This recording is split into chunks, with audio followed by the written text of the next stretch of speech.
Bertemu kembali dengan saya Pendeta Muda Dr. Gigi Santi Tambunan. Apa kabar teman-teman semua? Saya percaya kita semua ada dalam keadaan sehat-sehat saja dan baik-baik saja. Semoga hari-hari kita menjadi hari-hari yang semakin jauh lebih baik. Karena semakin banyak firman Tuhan yang sudah kita dengarkan. Dan kita sedang berusaha untuk hidup semakin menurut kehendak Tuhan. Puji Tuhan, hari ini kita akan sharing kebenaran firman Tuhan yang seringkali banyak di antara rekan-rekan boleh bertanya, apakah seorang wanita atau pria di dalam Kristiani menikah lebih dari satu kali atau mempunyai suami atau istri lebih dari satu? Apakah di dalam iman Kristen poligami dan poliandri itu diizinkan? Pada hari ini kita akan sama-sama menyimak kebenaran firman Allah. Apakah yang sebenarnya Tuhan inginkan di dalam satu lembaga pernikahan yang kudus, yang diberkati oleh Tuhan. Puji nama Tuhan. Banyak yang berkata di perjanjian lama ada beberapa tokoh Alkitab yang dicatat memiliki istri lebih dari satu. Ada Lameh, ada Abraham, demikian juga Salomo memiliki 700 istri dan 300 selir. Wow. Dan ada beberapa tokoh Alkitab lainnya, tetapi ada yang istrinya meninggal dunia, ada yang memang memiliki lebih dari satu istri. Saya ingin membagikan sedikit, pada masa perjanjian lama terjadi banyak peperangan, sehingga yang maju ke medan perang pada umumnya adalah laki-laki. Sehingga populasi laki-laki pada masa itu mengalami penurunan dan banyak istri-istri yang ditinggal mati oleh suaminya di medan peperangan. Sehingga istri-istri ini membutuhkan sosok yang dapat mengemong, menjaga dirinya karena pada waktu itu musim perang dan tentunya untuk menafkahi mereka. Sehingga pada waktu itu banyak suami yang memiliki istri lebih dari satu. Tetapi di dalam perjanjian lama konsepnya di Kejadian pasal 2 ayat 24. Di sana Allah juga berfirman bahwa seorang laki-laki akan meninggalkan ayah dan ibunya dan bersatu dengan istrinya dan keduanya itu menjadi satu daging. Itu artinya konsep firman Allah juga jelas mengatakan di perjanjian lama dan itu akan diulangi lagi di dalam Matius 19 ayat 5-6 pada perjanjian baru bahwa seorang laki-laki akan meninggalkan ayah dan ibunya dan bersatu dengan istrinya sehingga menjadi satu daging, konsep seorang suami dengan seorang istri. Jadi tidak ada perbedaan antara perjanjian baru dan perjanjian lama. Tetapi mengapa beberapa orang bertanya, ada tokoh-tokoh di dalam Alkitab dan itulah yang saya sharing tadi. Kita hidup di masa yang sekarang bahwa kita harus mengingat perjanjian pernikahan antara seorang laki-laki dan wanita. Sekali lagi, pernikahan Kristiani adalah antara seorang laki-laki dan seorang wanita. Bukan antara laki-laki dan laki-laki atau antara perempuan dengan perempuan. Pernikahan yang sudah dipersatukan oleh Allah.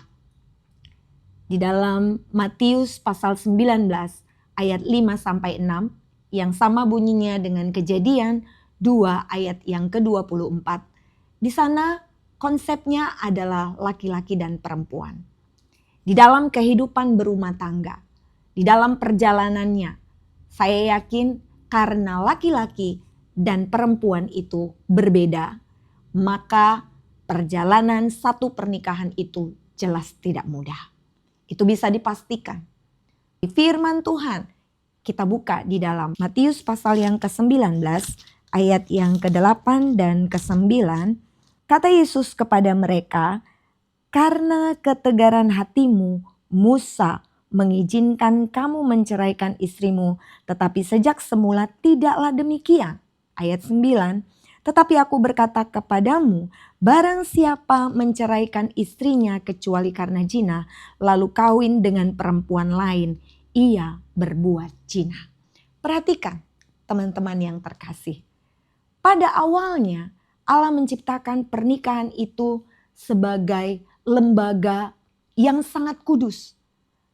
Pernikahan sesuatu yang sakral. Sesuatu yang sangat diberkati Tuhan.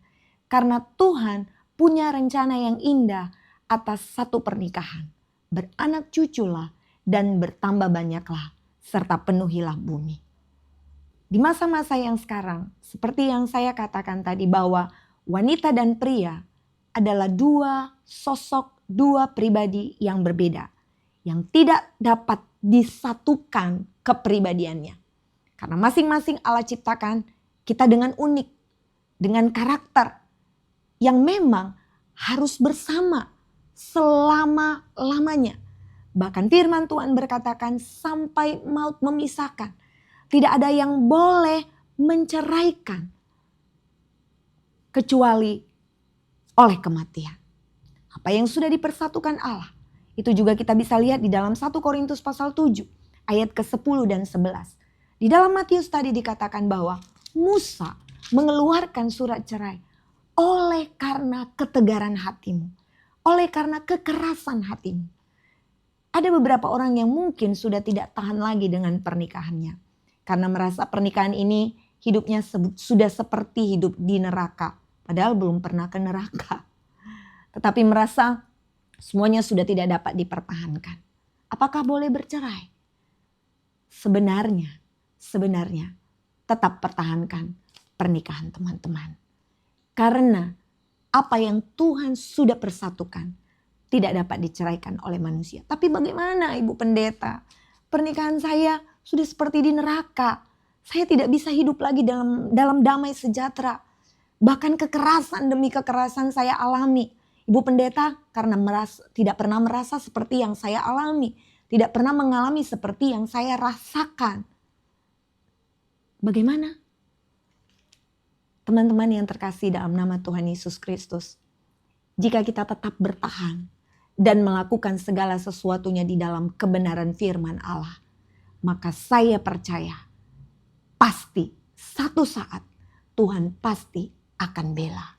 Tuhan pasti akan dengar setiap doa dan seruanmu.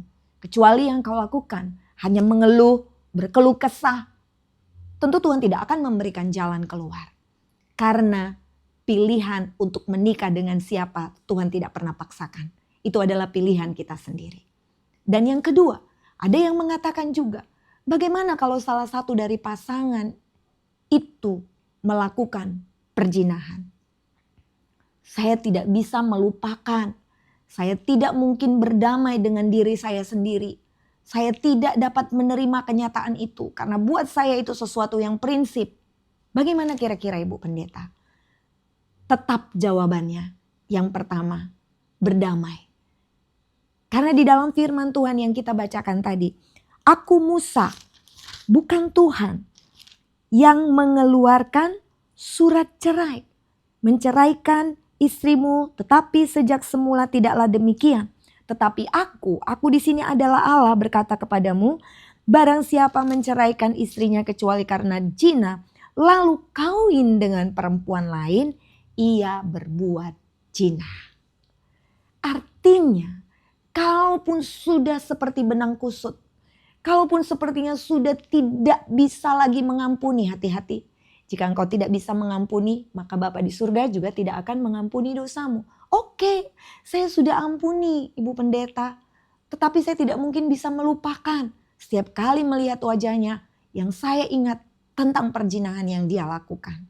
Baik, mungkin karena ketegaran hatimu, seperti kata Musa, maka perceraian terjadi.